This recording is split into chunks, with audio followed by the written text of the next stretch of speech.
Live from Liverpool, The Dark Paranormal, Season 15.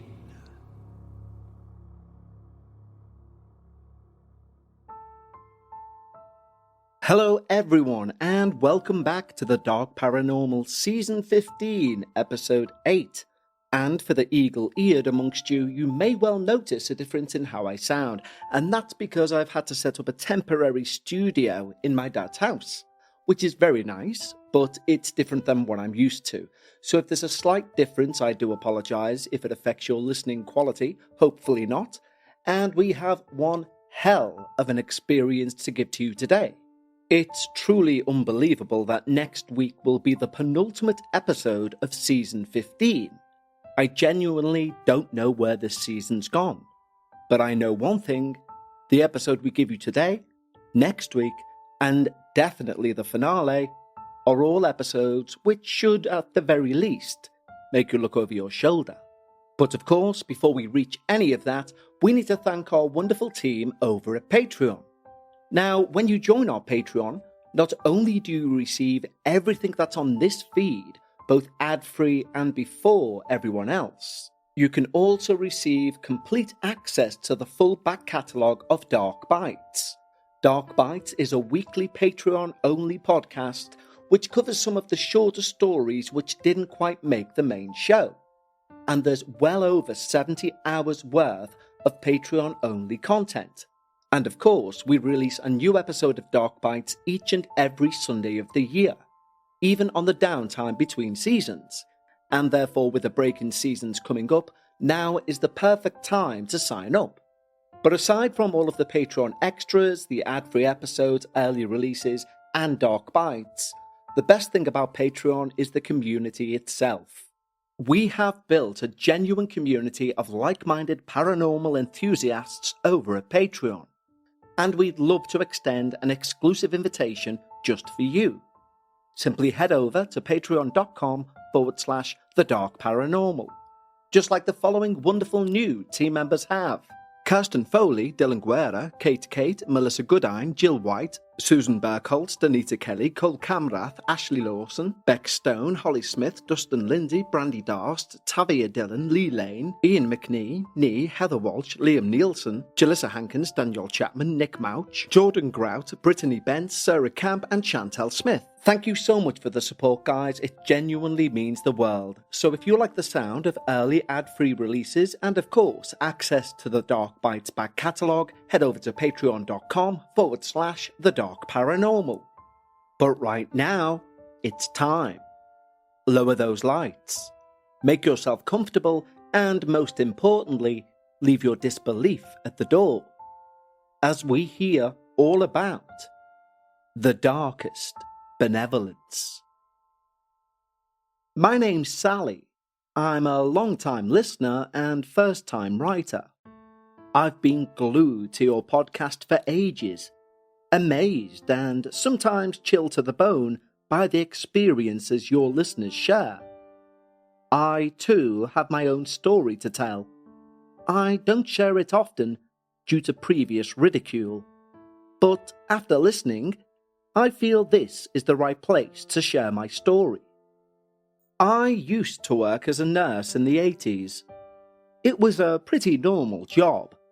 I'd spend my days, and far too many nights, at a major unnamed hospital. But in 1985, things took a strange turn. My hospital was undergoing major renovations, and I was temporarily moved to an old hospital, one that was on its last legs, literally waiting to be demolished. The setting of this place alone, with so many pitch-black wards you would walk past on a night shift, was enough to make anyone's imagination run wild. But what happened there, and what appears to have followed me home, is something I'm still trying to wrap my head around. I'm writing to share this in the hope your audience may have some answers, or at the very least, to know I'm not alone in this. So this is my account of the events that unfolded in that hospital and my actual home. So, about that old hospital. Well, they told us it would only be for a short while, just while the renovations at our main site were completed. Honestly, I wasn't too thrilled about the move. But we nurses are pretty adaptable. We have to be in our line of work. The place they sent us to, well, it was like something from a Gothic novel. Massive, with long, echoey hallways, and that smell. You know, like old books and disinfectant mixed together. I can't name the hospital, but it was originally built in the early 1900s, and it showed every bit of its age. This wasn't the kind of charming old that gets you historical plaques. No, it was the kind of old that felt like it was hanging on by a thread. They were closing it down ward by ward, and by the time I got there, the palliative care ward was one of the last ones still operating. It felt like being assigned to the last lit room in a gradually darkening building. The ward itself was on the 3rd floor, right at the end of a particularly long hallway, lined with windows that showed nothing but the grey, drizzly sky outside. And of a night, those windows were so black that they became like mirrors, and I'm not sure which was more intimidating. Most days, it felt like walking into a cloud as I went to start my shift. The palliative care ward is a tough assignment under the best of circumstances, dealing with terminally ill patients, trying to make their last days comfortable, dealing with the emotional weight of constant loss. But doing all that in a place that felt more like a film set of a ghost story, well, it definitely added an extra layer. One of heaviness, really, to the job. My first day there was surreal. The floorboards under the lino creaked beneath my feet, the flickering lights that never seemed to be fully replaced. It felt like stepping back in time. There were only a few of us staff assigned to the ward, not surprising, as the hospital was winding down operations. But it did give the place an abandoned feel, with more empty rooms than occupied ones. Every shift would begin with a macabre checking of which rooms still had patients in, and which ones were now empty. A daily reminder of the inevitable that we all will face. I tried to keep a positive attitude. You had to. You had to try and bring a light into the place. But there was only so much you could do to brighten up a space that seemed so determined to remain sad. But that's where I met Edna, one of the patients, who, despite everything, managed to bring a bit of life to the gloom with her wit and laughter. Little did I know, our budding friendship would soon take a turn, which even now I find both inexplicable and terrifying. Edna was one of those people you meet and immediately know they're going to leave a mark on your life. When I first walked into that room, she greeted me with a smile that lit up the room. Despite being in her late 80s and frail and terminally ill, she had this spark about her, a zest for life that was contagious.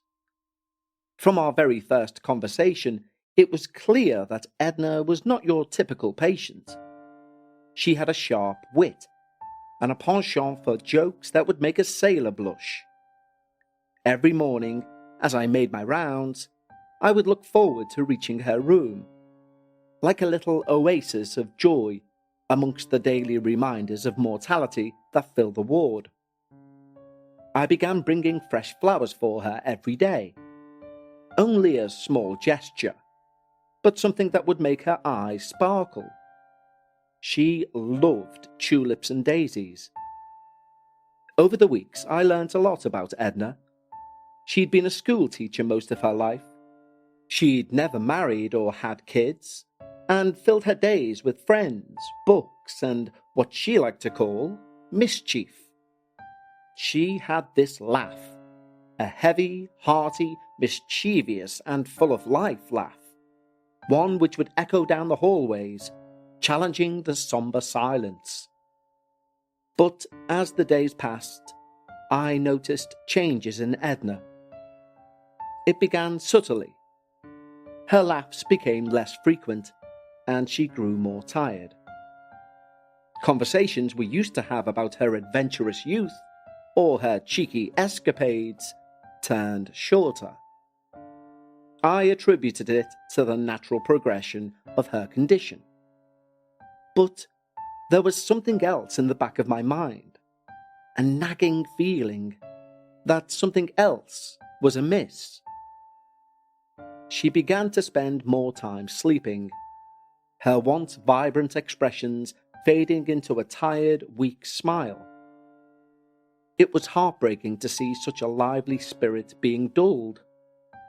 I missed our chats, her jokes, and that mischievous twinkle in her eye.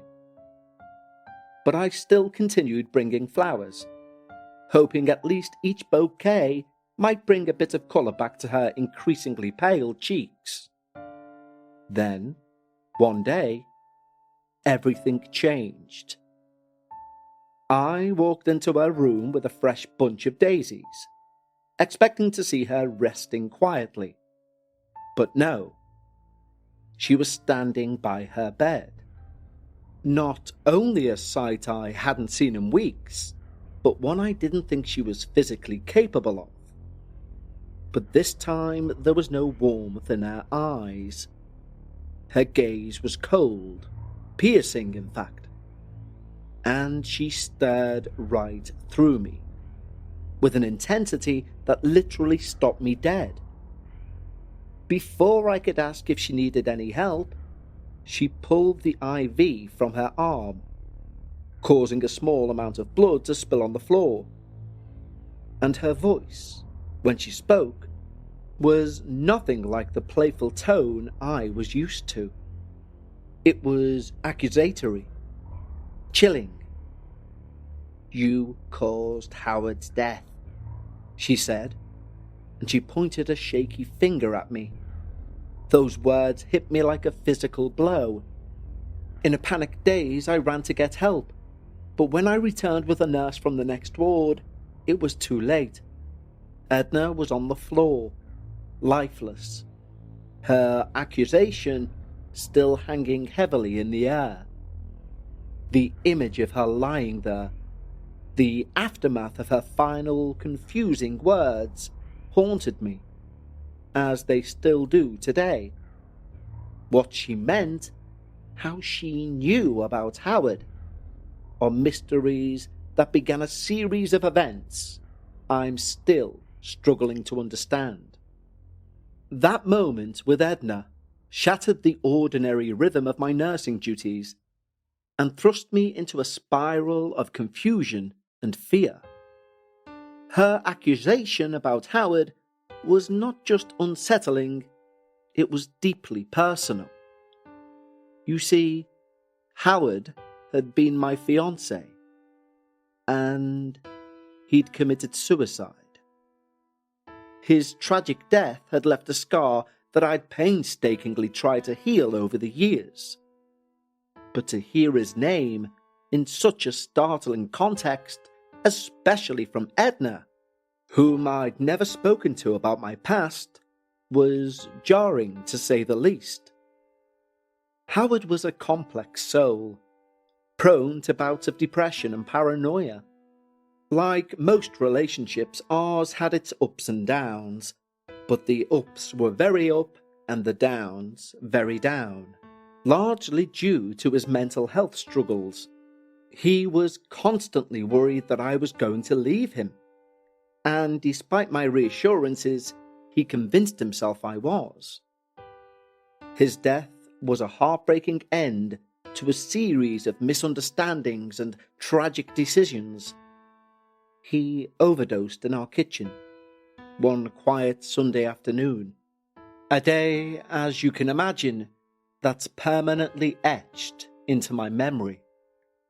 I came home and found him laying on the kitchen floor, and the shock and the grief of that discovery were overwhelming. After Edna's death, the hospital conducted a routine investigation, as they do with all sudden deaths. But nothing out of the ordinary was noted.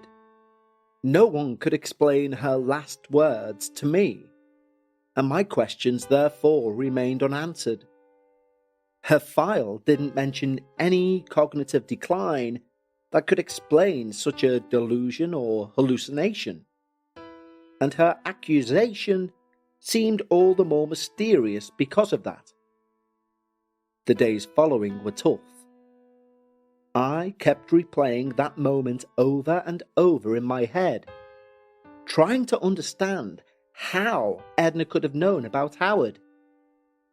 Had I mentioned him in passing without realizing? Did she overhear a conversation? But these theories seemed unlikely. I hadn't spoke or really even thought about Howard for years. This was over 10 years ago, and I had lots of counselling. I felt a chilling sense of unease every time I entered the ward, half expecting to see her, standing there, accusing me. Let's have a quick break to talk to you about Policy Genius. Now, we all like to put off life insurance talk because it reminds us of our mortality. But life insurance isn't about death, it's about life. It's about ensuring the lives of those you love remain secure and comfortable. And I'm sure many of you will think, well, I'm covered through work or I'm covered through my bank account, but believe me, you want to check those finer details because you may be surprised what you're actually covered for. And this is exactly where Policy Genius come into their own. Yes, we could talk about how Policy Genius is America's leading online insurance marketplace, or how their award-winning agents will walk you step by step through the entire process. But the best thing about Policy Genius for me is they don't have a dog in the fight.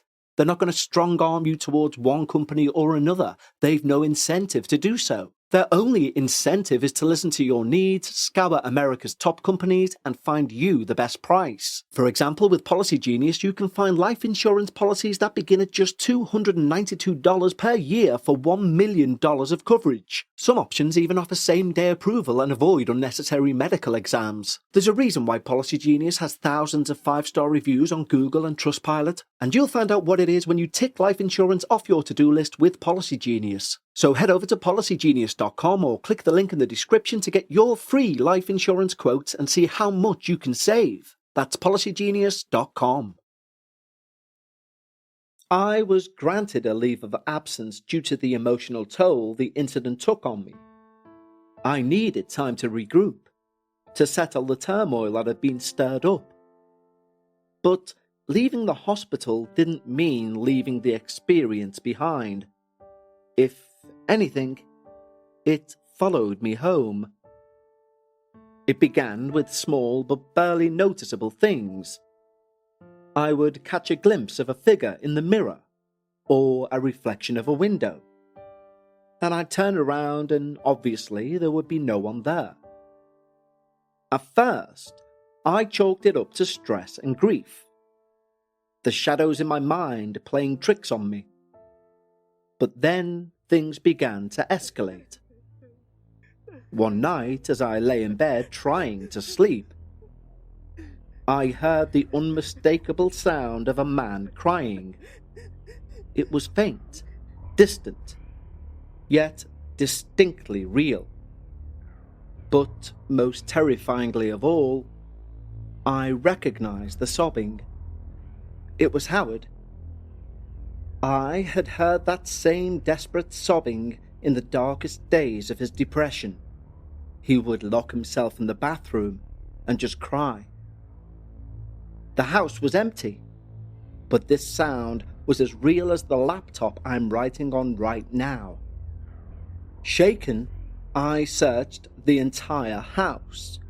I turned on every light. but I found nothing, no sign of anyone. I tried to convince myself it was just a figment of my imagination. What with all the recent stress, all the nerves, the anxiety, I really should just try and calm. A laugh rang out, sharp and clear. A laugh that wasn't Howard's, but it was one I had come to know well. It was Edna's.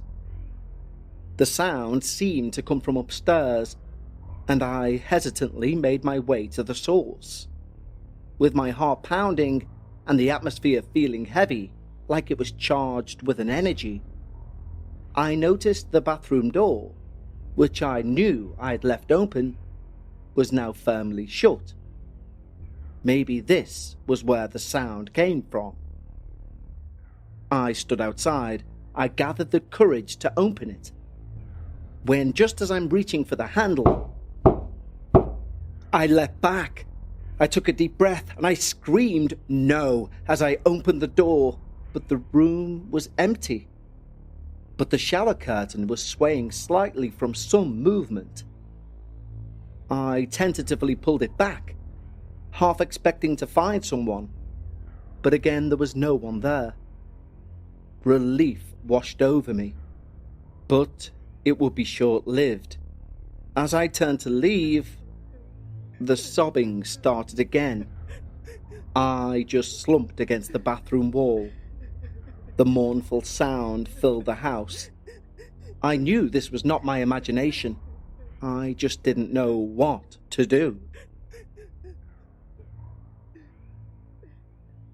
The incidents at my home only intensified, and each one was like peeling back layers of my unresolved guilt over Howard's death. His presence, or what felt like his presence, became a constant fixture in my life, blurring the lines between the past and the present. He was in my thoughts almost constantly. This connection between Howard's memory and the eerie occurrences forced me to confront my feelings I'd sincerely buried long ago. Despite my initial reservations, I began to document the events. It started as a way to assure myself I wasn't losing my grip on reality. Notes on paper seemed more tangible than the whispers of shadows or cries in the night. Each entry detailed the time, the date, the description of what happened. Crying, laughter, unexplained movements. Yet, writing it down did nothing to ease my mind. I wondered if perhaps Edna's spirit had somehow latched onto me, a conduit through her last moments of heightened emotion and confusion. Her accusation about Howard had been so specific, so targeted. It felt as though she'd somehow tapped into my deepest thoughts. The thought she might be haunting me was as unsettling as it was surreal. Or should that be real? The possibility that Edna had knew about Howard because of some supernatural knowledge or sensitivity was something I considered. You see, in the palliative care setting, I had witnessed patients in their final moments. And they would speak about seeing and knowing things that no one could see or understand. Could Edna have perceived the guilt that subconsciously weighed on me? Was her spirit somehow mingling with Howard's in my home? Some weird manifestation of both of their energies? My sleep became scarce, haunted by nightmares where Howard and Edna would both appear, not as they were in life, but as distorted figures, both accusatory and in suffering.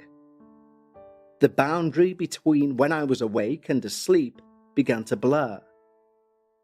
Every noise at night seemed a call or a warning.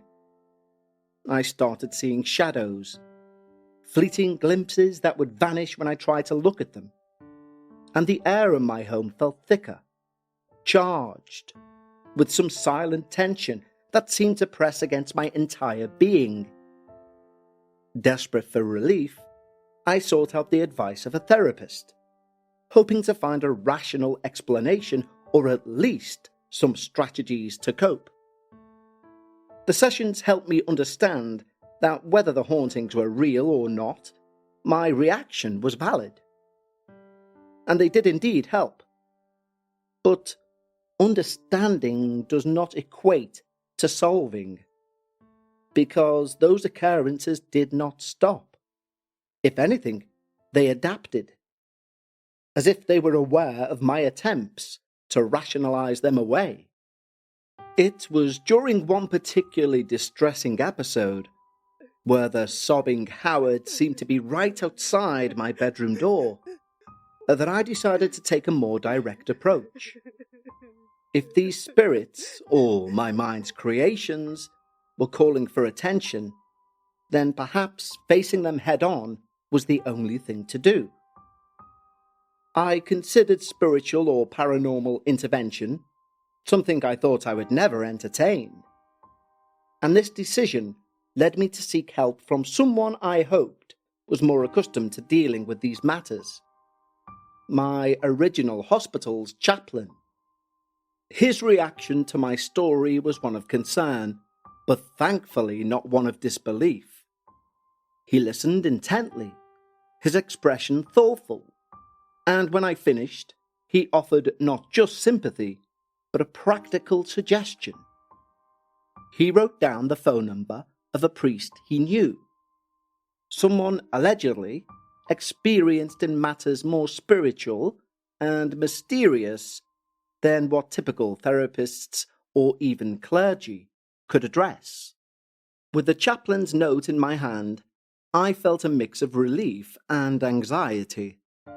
Was I ready to confront whatever was in my home, possibly stirring up more than just the echoes of my past?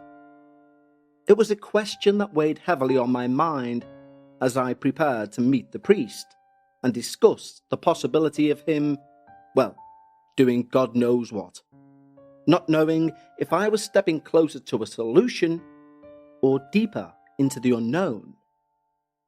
During one particularly unsettling event, I was taking a shower, and as I washed my hair, I saw what looked like the silhouette of a person on the other side of my opaque shower curtain.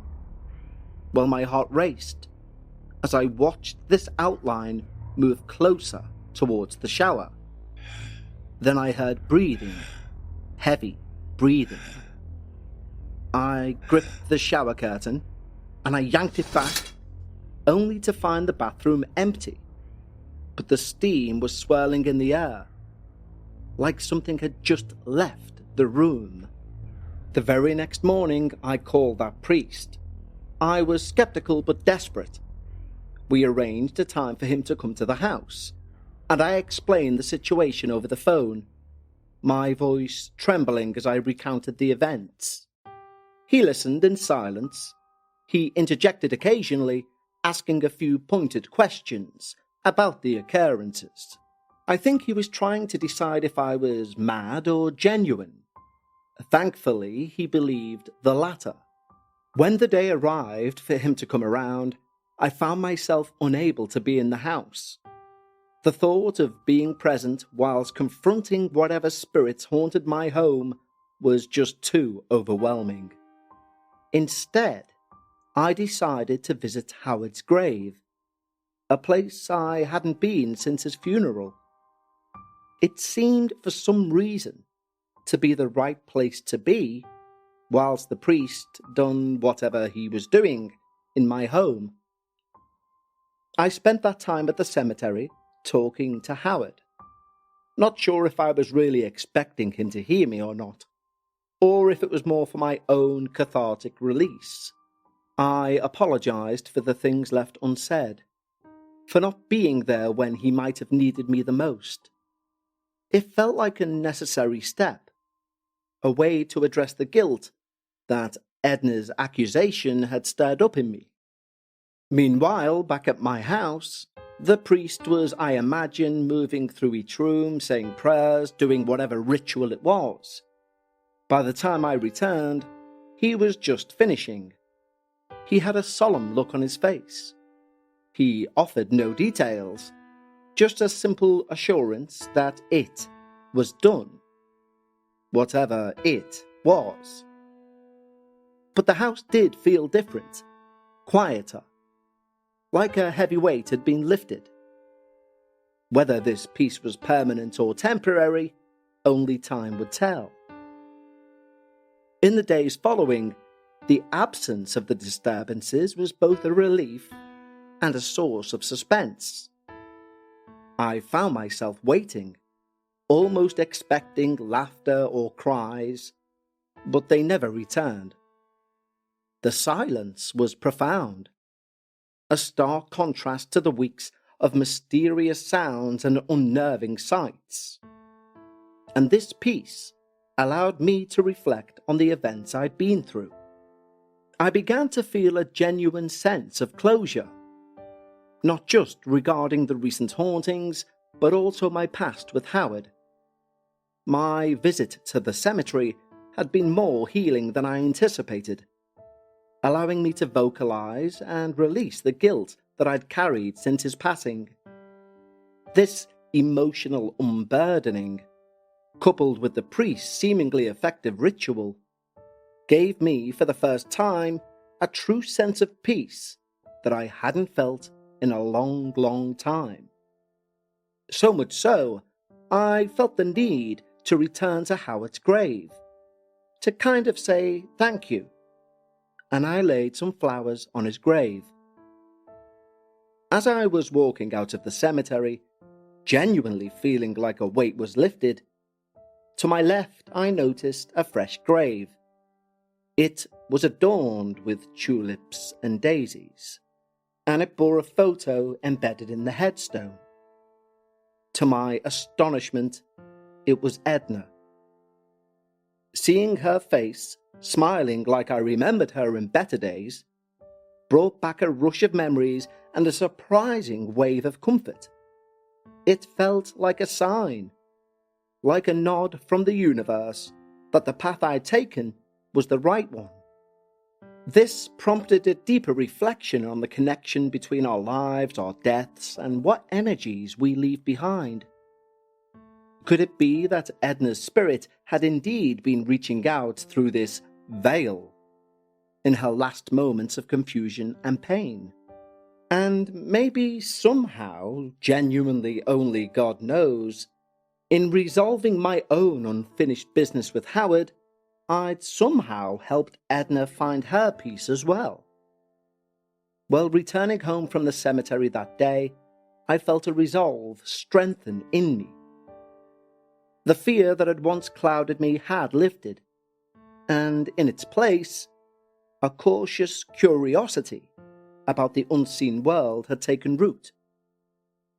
I began to consider sharing my story, wondering if others had experienced similar things. If perhaps in telling our stories we find a collective healing or understanding, then the world will be better. The priest, before leaving my home that day, offered few words, but his parting smile was enigmatic. "It's done," he had said. And indeed, something profound had shifted. Be it through his ritual or the personal apology to Howard, the haunting had ceased, leaving behind only a quiet introspection of life, death, and the in-between. Today I look back on those weeks with a newfound respect of the complexities of our spiritual existence. I am more open now, more accepting of the possibilities that lie beyond what we can see. And while I hope to never experience anything like that again, I'm slightly more prepared to face whatever weirdness life or the afterlife may throw my way. Thank you for allowing me to share my story with you and your listeners. It's my hope that by revealing my experiences, others may find the courage to confront their own hauntings, be they spiritual or guilty memories, and perhaps find their way to peace as well. Best, Sally. Well, Sally, thank you so much for providing us with episode 8 of season 15. An unbelievable story, but very believable, and also very terrifying. Very rarely when doing the dark paranormal does a story feature something which sticks in my mind and repeats and terrifies me. And this experience contains one of those things. Because believe me, there's no way on this earth I will be using a shower curtain again. I'd sooner the bathroom floor flood than not be able to see who's in the bathroom. And I'm only partially joking with that. I'm sincerely thinking about how I can position the shower so I don't need the shower curtain anymore. But sincerely, Sally, thank you so much for such an interesting experience. Of course, next week we have episode 9, our penultimate episode of season 15, which means this week will be your penultimate minisode. So I'll speak to you then. For our Patreons, I'll speak to you on Sunday for another edition of Dark Bites. And for everyone, stay safe, take care, and remember, when you're discussing the paranormal, always try and leave some of your disbelief at the door. And I'll speak to you next time, right here on the Dark Paranormal.